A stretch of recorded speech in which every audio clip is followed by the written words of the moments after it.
Hey guys, got some great stuff for you. You know, I'm a big believer in breathing because if you don't, you die. So, most of us aren't breathing well at all. And believe me, with these current issues we're having, the additional stress that we're having, we're breathing less and a lot less. So, a couple quick facts that you really should know. The surface area of your lung tissue that's inside of you, if you're an adult, covers half of a tennis court.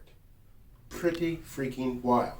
So here's what's going on. If you breathe in shallow, you're not really covering much of it, half of a tennis court of oxygen, because we need oxygen in and carbon dioxide out. And here's a little math for you. O2, oxygen, in. CO2, carbon dioxide, out. Carbon. Losing carbon? Could be losing weight. I don't know. You tell me. So anyway, while we're breathing, we're not breathing much. We're a culture of gaspers, what I like to say. We're just barely, hey, did you hear that? Ooh, did you hear that? Or if we're depressed, it's like we're just barely breathing, and we breathe a little at the bottom of our breath, and then, okay, that's enough of that. So I want to get you to inhale more, to exhale more, and the best way to do that is by using BOSU and a ball. So I'm going to show you the real basic one to start off with. I want you to be more aware and forceful by using your belly, by using your diaphragm to inhale and exhale. So here's how you do it. Get a big ball. Start on the floor. As a matter of fact, we'll go this way so you can see a side view. Your navel is going to go on top of the ball. And you're going to just let your head drop, let you relax. And as you breathe in, you're going to focus your navel pushing into the ball, and then exhale all the air out, and the ball pushes up. And actually, when I exhale, I am feeling a decompressive force in my lower lumbar. So when I push in and breathe in, I'm actually creating a muscular expansion, because you have muscles that contract your ribs and you have muscles that expand your ribs. And we're just not using them too much. We just always are tight. We're driving, we're this, we're that, we're in offices, we're in our couch, and we're not breathing and open up our chest. So that's the first move. Your second move is you might want to have your feet under a couch or against a wall or something like that, because you want to have your body relaxed and stable. So you're going to have the ball underneath your upper part of your rib cage. Your feet are stabilized somewhere. And you're going to I love this stretch already.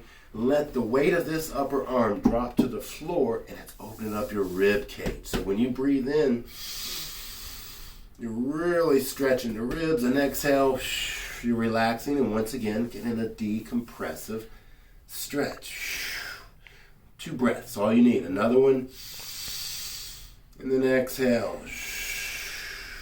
I'll add a little motion to it. So now I'm rolling my hips forward and rolling my hips underneath, and you get this decompression, as well as we'll come up with a good word, trans stretch. Okay, so I only want you to breathe twice, because here's what's happening.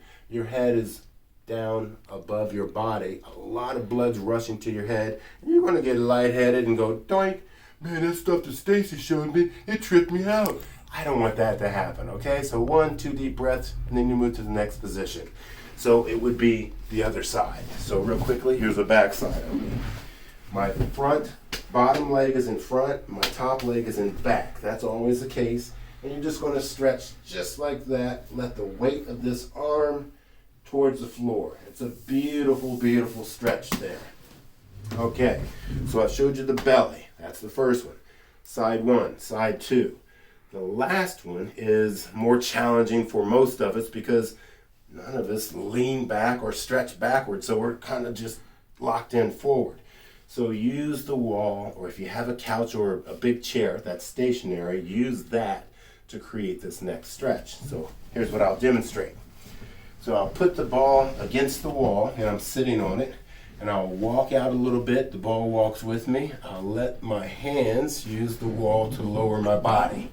Or if you're at home and you have a couch, you just kind of find the top of the couch. And then you're going to breathe, allowing your head to drop.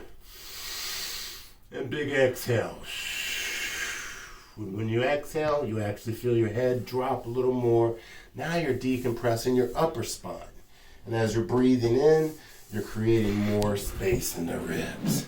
All right, so that is on the ball. Maybe it's like too much. I've had people say, Stacy, my ribs, they're just not strong enough to support my weight.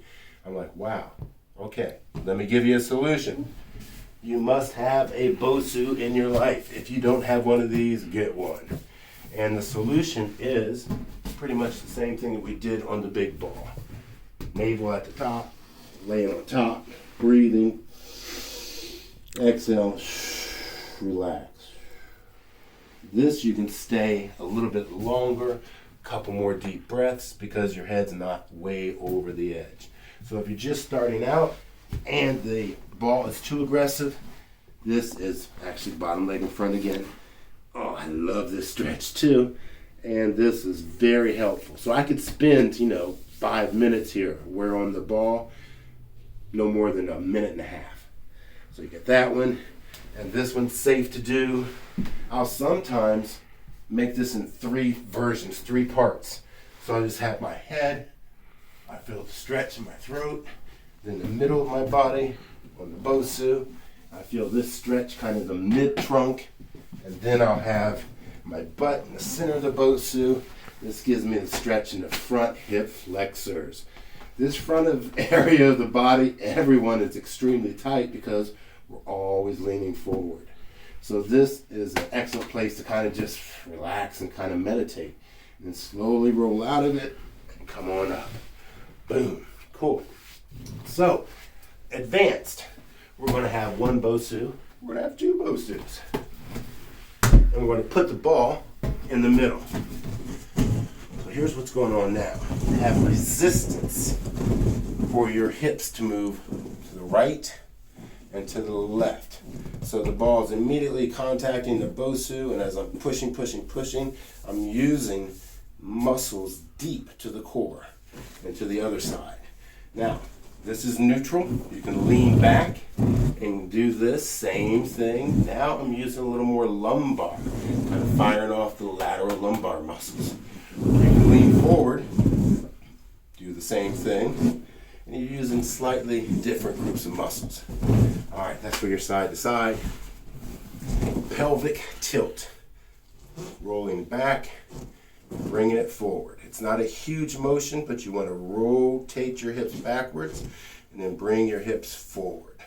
Back, forth, back, and forth. Excellent. That's enough. That's more than enough for now. That's enough for me, huh? All right, cool. Punch that button.